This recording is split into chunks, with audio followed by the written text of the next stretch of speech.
สบายดีวันนี้ก็พบกับจันจิเมโมนี่แก้มกับจะมีภารกิจแต่ว่าเป็นภารกิจอย่างเดียวภารกิจแก้มตัวมื้อนี้มันวันเกิดของลูกนะกันเลยว่าสิพาลูกนะไปซื้อของเล่นแต่ว่าสิบุซื้อให้นางใส่นางเป็นเรื่องของเล่นอยากให้นางแบบนางให้นะนี่อย่างดอกก็แค่อยากให้ลูกให้แหละสิแกล้งนางในมือวันเกิดของนางแต่ว่าสุดท้ายแล้วก็สิซื้อให้แต่ก็อยากลองเห็นหน้านางเบิ่งว่าตอนนั้นน่ะนะนางสิเห็นหน้าจังไดลองไปเบิ่งกันเลยแต่ว่าตอนนี้นะแก้มนะกำลังสิไปหับนางโรงเรียนก่อนแล้วก็สิพาไปห้านของเล่นแต่ว่าจะไปซื้อให้นะจ๊ะอยากให้น้องให้แบบเป็นแม่ลูกจิตนะโอเคไปเบิ่งกันเลยเนาะโอเคบ๊าย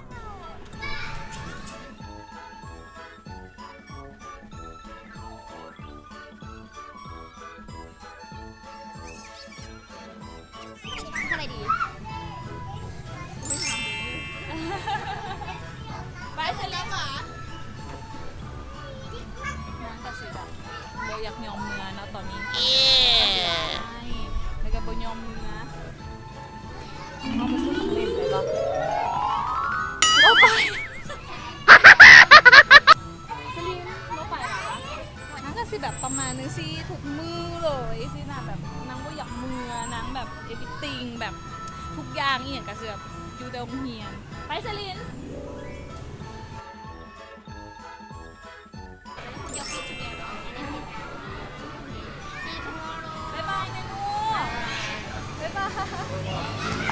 สนิน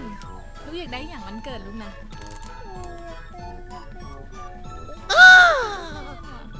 มามีพาไปซื้อได้ขอบใจมามีกันไหม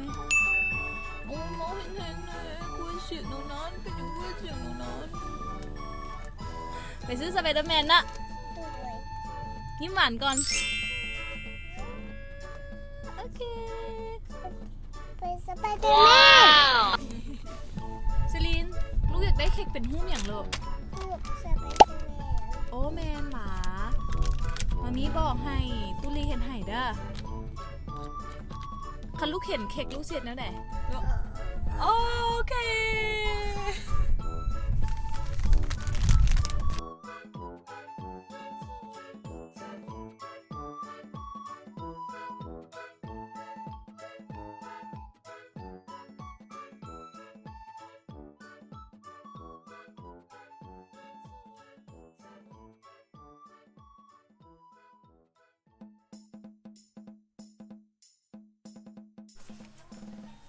บ่เอาอ่ะเอาบ่เนาะเอาบ่เอา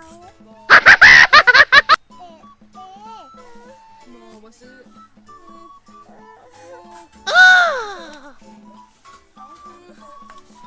เป็นอย่างลูกเป็นอย่างลูกหนาเขามาซื้อเนาะ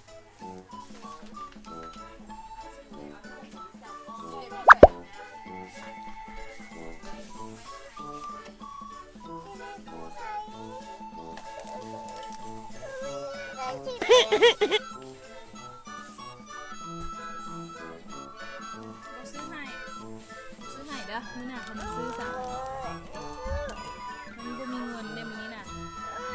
ซื้อเล็บซื้อเล็บ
เร็จภารกิจแกล้งนางสำเร็จ แต่ว่ากระซื้อให้นางอะไรแต่ว่าบ่ได้บอกนะลองเบิ่งว่านางเห็นอะไรสิเห็นจังไดลองเบิ่งตอนนี้นางโวยวายห้านแตกเลยตอนนี้นะโอเคไปเข้าใจเรื่อยๆ เจ๊ซื้อเองเหรอเจ๊มีเงินสมอง โอ้ยจะเล่นแม่สิได้ ได้แฮงเหรอลูก โดย ได้แฮงเอาได้แล้วมาไม่สภามาซื้อเด้อ โดยเอา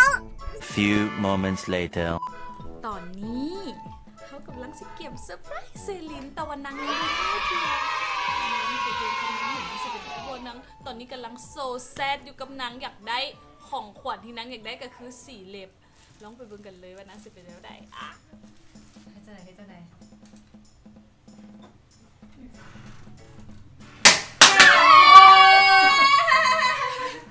Happy birthday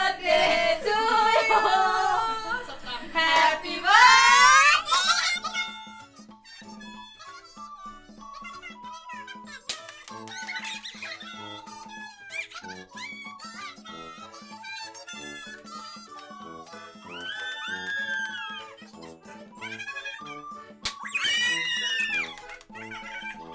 ก็เค้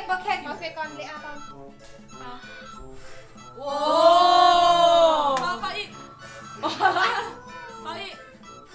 เย้ คิสมามาก่อน ขึ้นมามา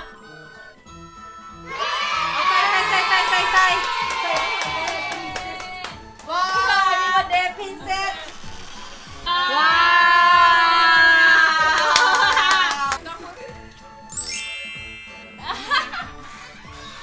บิลลินมาเดเซ่ ว้าว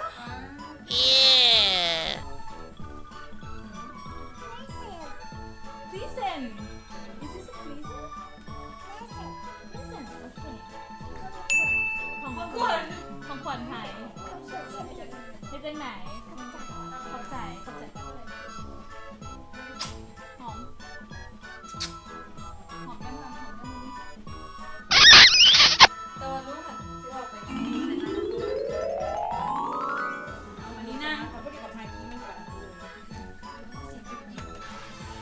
มันมีกี่ตัวนี้ อ่า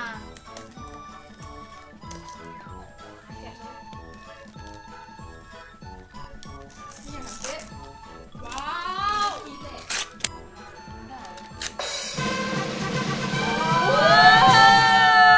ไม่อยากเลือกเล็บสี คิสมามีก่อน thank you มามีก่อน Happy birthday เย้